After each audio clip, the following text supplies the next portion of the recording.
Hello there, my name is Ron Spigelman, and I am thrilled and excited to be joining you in Casper, Wyoming for our concert on March the 30th, the final concert of the season, Aspects of Love with your Wyoming Symphony Orchestra. Firstly, I want to say how honored and excited I am to be considered as a candidate for this prestigious position, and I am so looking forward to coming to Casper to get to know you all and to do this wonderful concert from Russia with love. First, the details. It's going to be on March 30th at 7:30 p.m. at the John F. Welsh Auditorium.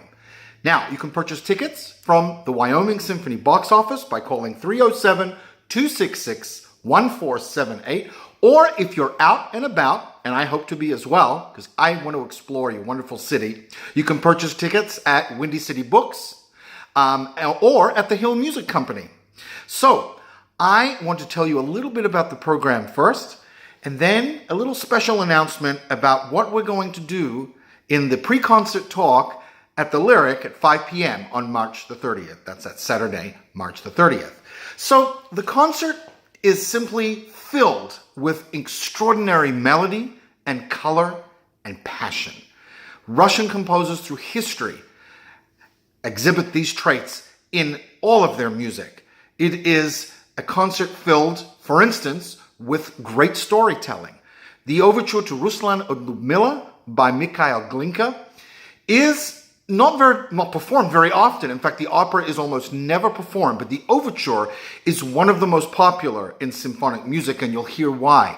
It basically explodes with excitement at the beginning and really doesn't let up and has a furious finale.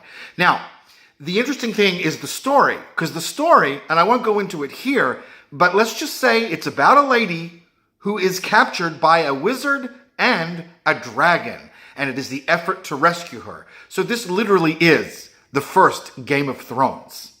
The second piece on the program is the Rachmaninoff Rhapsody on Theme by Paganini. Now, this is an interesting piece because Rachmaninoff, with his incredible concertos, wrote this piece and really did something very different. He took Paganini's 24th Caprice for violin and made an extraordinary piece of music that is roughly 24 minutes long and contains 24 variations. I think you get the idea.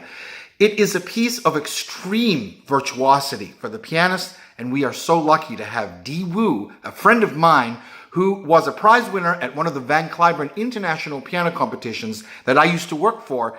And she is a virtuoso, a personality, she connects, and she's going to push us because she can really play this piece. And let me tell you, it is breathtaking, not only in its virtuosity, but in its beauty. The 18th variation, the most popular theme that was used from this in so many films, from Summer of Love to Groundhog Day, is just an extremely recognizable piece because as soon as you hear it, you are captivated.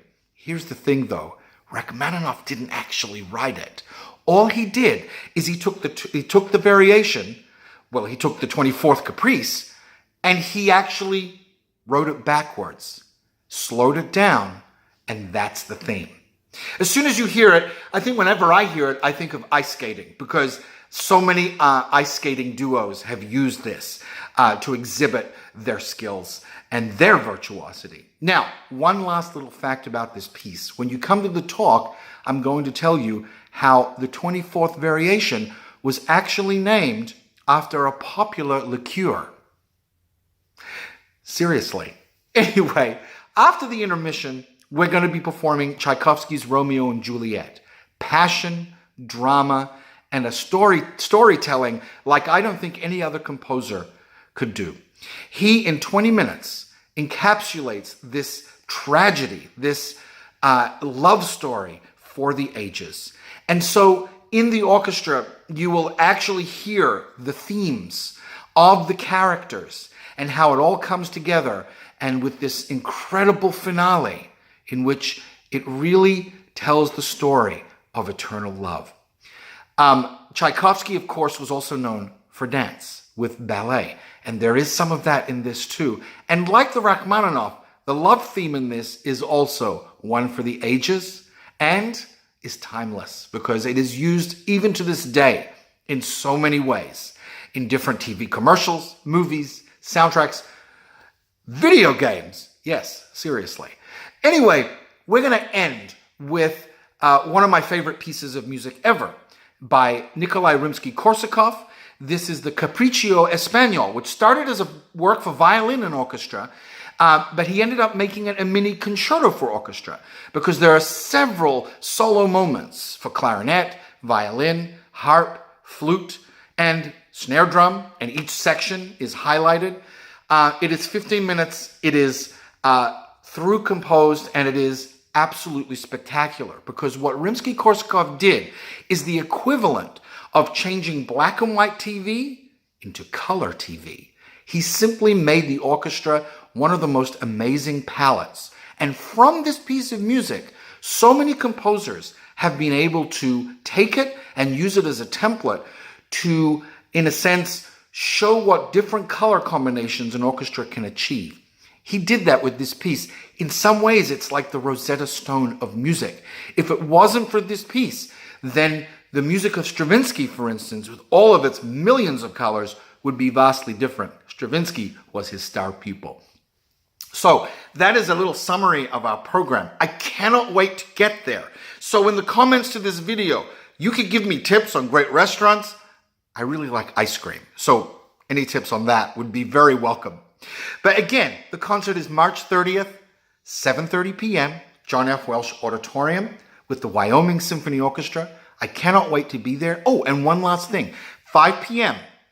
on Saturday, March 30th at the Lyric, there'll be a pre-concert talk. However, this will be a little different because I'm going to talk for around 15 minutes and then I want to talk to you. I'm going to invite some of you up to sit with me and I want to interview you and I want you to interview me. We'll make it a quick round robin. I'll have suggested questions, but you can ask me anything you want. But I'm also going to ask you questions because I want to get to know you. I cannot wait to be there with you all. Thank you so much. I look forward to it.